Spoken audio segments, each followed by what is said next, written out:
ನೀವು ಆಸ್ಪತ್ರೆಗೆ ಹೋಗದೆ ಸಾವಿರಾರು ಲಕ್ಷಾಂತರ ರೂಪಾಯಿಗಳನ್ನ ಉಳಿಸಬೇಕಾದ್ರೆ ಈ ಒಂದು ಕೆಲಸವನ್ನ ತಿಂಗಳಿಗೆ ಅಥವಾ ವಾರಕ್ಕೊಮ್ಮೆ ಆದ್ರೂ ಮಾಡಿ. ಏನಂದ್ರೆ ಬಾಳೆ ದಿಂಡಿನ ಜ್ಯೂಸು.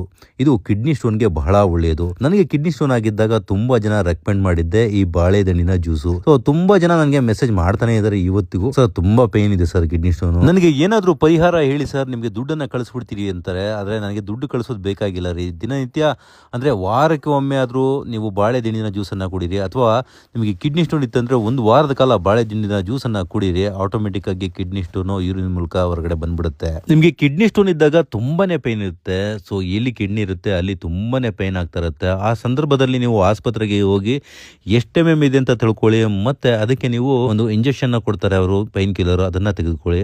ಮತ್ತೆ ಬಂದು ನೀವು ಟ್ರೈ ಮಾಡ್ಬೋದು ಮನೆಯಲ್ಲಿ. ಅಥವಾ ದುಡ್ಡಿದೆ ಅಂದ್ರೆ ಆಪರೇಷನ್ ಕೂಡ ಮಾಡಿಸ್ಕೊಬಹುದು. ಇಲ್ಲಪ್ಪ ನನಗೆ ದುಡ್ಡಿಲ್ಲ, ನಾನು ಮನೇಲಿ ಏನಾದರೂ ಟ್ರೈ ಮಾಡ್ತೀನಿ ಅಂದ್ರೆ ಬೆಸ್ಟ್ ರೆಮಿಡಿ ಕಿಡ್ನಿ ಸ್ಟೋನ್ಗೆ ಈ ಒಂದು ಜ್ಯೂಸ್. ತನ್ನ 2 ಕಿಡ್ನಿಯಲ್ಲಿ 8 mm ಕಿಡ್ನಿ ಸ್ಟೋನ್ ಇತ್ತು. ಸೊ ಅಂತಹ ವ್ಯಕ್ತಿ ಜ್ಯೂಸನ್ನು ಕುಡಿದು ಗುಣ ಮಾಡಿಕೊಂಡ್ರು. ಅವರು ತಿಳಿಸಿದಂತಹ ರೆಮಿಡಿ ಇದು.